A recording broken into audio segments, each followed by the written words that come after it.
Magandang araw mga kakutsero. Ito na naman po ang inyong lingkod na si Jigs na magbibigay sa inyo ng giya ngayong araw ng Biyernes.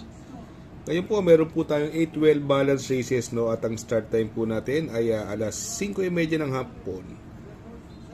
Ulitin ko po, itong aking giya ay pure review and analysis ko lamang at walang halong information. Simulan na po natin. Race number 1. Meron po tayong 7 kalahok at ang distansya ay 1,200 meters, no? First choice ko po rito, numero 3, Crown Agent sa Jackie Conrad Denson, no? May prebang 1,14 media sa distansya 1,200 meters. At ang pagkakaalam ko, itong Crown Agent, last run nito, na tersero. Ang tingin kong pwedeng makalaban, numero 1, Mighty Bell, no? Nasakay ni Christian Garganta. Ito naman po ay may 1,15. Ang worry ko kay Crown Agent, masyadong mabigat, 57. Baka mamaya, indahin niya yung timbang. Tingin ko mabigat na makakalaban talaga yung Mighty Bell, no? Kaya dito sa race number 1, first choice, numero 3, Crown Agent. Second choice, numero 1, Mighty Bell. Sa race 2 naman po tayo. Dito po, meron po tayong 8 kalahok. Ito, tingin ko, 4 ang may panalo dito. Numero 1, Native Public.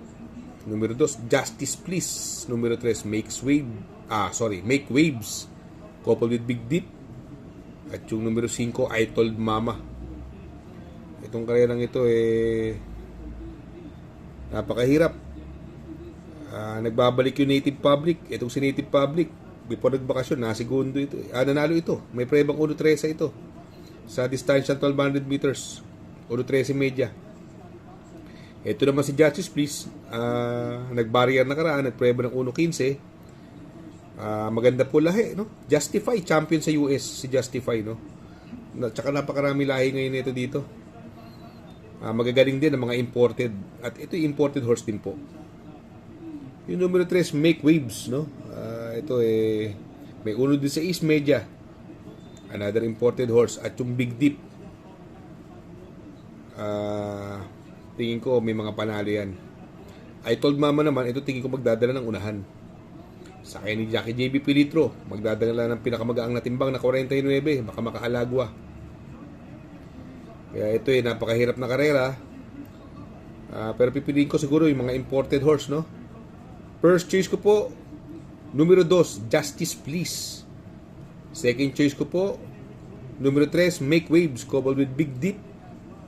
At isasama ko pong pandiyado, baka makaalagwa, numero 5, I Told Mama. Sa race number 3, meron po tayo ditong 8 kalahok. Mahirap na naman, another anybody's race po ito. Posibleng magdala ng unahan, numero 4, Twinkle Toes. Numero 5, Miss Pinkerton. At yung Popoy and Basha na galing sa panalo. Itong highest paid ng karera po, bumenta ito mukhang may buti itong tinatago, si highest paid sa kani Jomel Storke.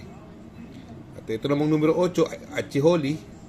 Dumating po ito kung ito nagkakamali, last na niya, pang 5. Tingin ko malaki rin po panalo na ito, Achiholi. Isang dirimating kabayo.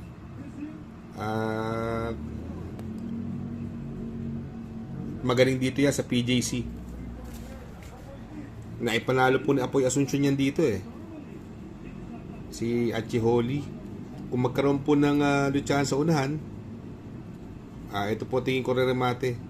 Kaya siya po ang first choice ko, numero 8, Achiholi. Second choice ko po, nung nakaraan bumenta, numero 7, Highest Paid. At isasama ko po, baka makaalagwa kung baka kampihan ni Miss Pinkerton. Numero 4, Twinkle Toes, sakay ni Conrad Denson. Nagbobenas tong hinete. Dalawang panalo to nung last Wednesday. Kaya dito sa race number 3, first choice, numero 8, Achiholi. Second choice, numero 7, Highest Paid. Third choice sa pandiyado, numero 4, Twinkle Toes. Sa race 4 naman po tayo. Dito po may 8 kalahok, another 1,200 meters. May dalawang mabilis. Numero 1, Glorify. Ito ang samalan ng larga nakaraan. Numero 8, Winter on Fire. Ito ang ganda ng tinakbo nakaraan. Maganda numero, nasa labas, hindi mahuli sa larga. Gamay ni Conrad Denson. tingin ko pwedeng maghabulan sa unahan to. Glorify and Winter on Fire. Ang makakaantabay sa kanila, yung numero 2 na si Boss Ako Naman, sakay ni Patty Dilema, at yung numero 5 nag-uumentong Paris with Bronze. Sasakyan na nagbabalik na si Jackie Kelvin Abobo.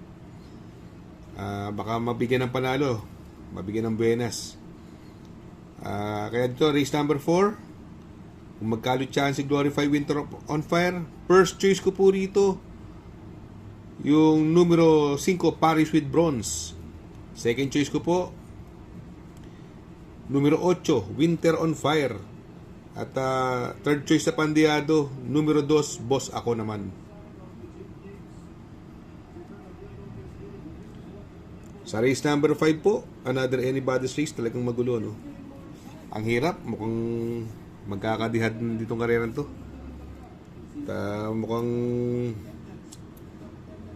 ang tatama ng winner take all dito or ibang exotic bet, si Paldo. Dito, may nakikita ko mabilis, nag-uumento, super daily din, nakakadalawang sunod na panalo kay Jan Alvin. Pero andyan si Doña Patsy, magbibigay ng pressure sa kanya, at si Grand Laughter, no? Pwede magkalutsahan yan tatlo. Itong Buntay Shore, ito. May prebang ulo 11 to. Masama lang larga nakaraan, sakay ni Christian Garganta. At magaling po dito yan sa PJC, si Buntay Shore. Magandang pandihado po yan. Borderline, ito hindi masyadong maganda tinakbo nakaraan, pero tingin ko maganda numero ngayon, nasa labas. Kung magkaroon ulit yan, baka itong makaremate. Sobris, may panalo din po yan, ha? Sakay ni King Flores. Kaya napakahirap, pero syempre mamimili lang tayo. First choice ko po, ang first choice ko po dito, numero 7 Doña Patsy. Second choice, numero 8 Borderline. Third choice sa pandiyado, numero 4 Buntay Shore. Sa race number 6, another 1200 meters at meron po tayong 8 kalahok. First choice ko po, numero 3, Simply Jessie, galing sa panalo sa kini Patar. Maiksi ang karera. At walang ibang masyadong mabilis, no? Mukhang solo ere. Yung mga nagtitipid, tingin ko, pwede nyong solohin yan. Pero yung mga may kapital, pwede nyong isama bago maba ng grupo. Numero 1, imported Finer with Age. Ito yung nakakalaban nila, Glorify. Mas malakas ang mga nakakalaban po nito at imported horse po ito. Tingin ko 2 horse race po ito. Pero sa mga nagtitipid, yung mga talagang medyo gipit sa kapital, pwedeng pagtyagaan solohin yung numero 3. Pero yung mga may kapital naman, dahil paratingan, sama yung 1, Finer with Age. Kaya dito sa race number 6, first choice, numero 3, Simply Jessie. Second choice, numero 1, Finer with Age.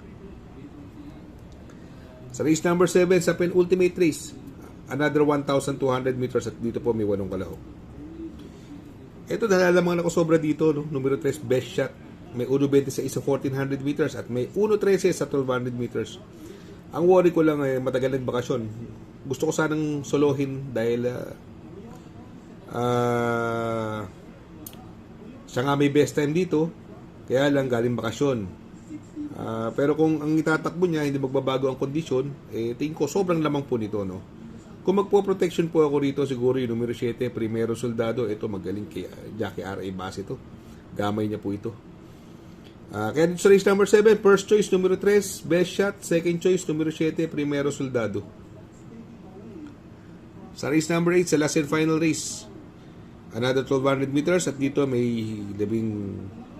may 10 kalahok. Another anybody's race at ang daming mabilis na naman po dito. Prince Arman, Manila Sound, Little Annie, Success of Times, Bright Mind. Ako, mabibilis po yan. Kaya mamimili ako rito, puro deremate. Glenda's Magic, mabilis din po. Kaya lang, ang baba sa laban, no? First choice ko po rito, numero 5, Glenda's Magic. Dadaanin nila sa baba ng laban. Apoy Asuncion, buena sa last race yan. Second choice, numero 7, Advocacy. Sa akin ni Jackie Bumbong Villegas. Tingin ko, kung magkakaroon ng lutsyan, ito ang re-remate. At isa pang deremate pipiliin ko rito. Pandiado, numero 10, Marquis Angel, no?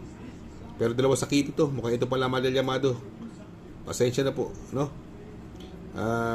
Yan tatlong yan. Yun na lang pipiliin ko. First choice ko po, numero 5, Glenda's Magic. Second choice, numero 10, Marquis Angel. At isasama ko po pang protection dahil parating nga numero 7, Advocacy.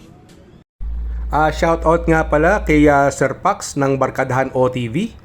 Located po siya sa 1139 New Antipolo Street, Corner Vargas. Malapit lang po sa Abad Santos, yung bagong ginawang tulay. Very convenient and attentive po ang mga tao. Pwede po kayong mag-EB at party while betting on racing.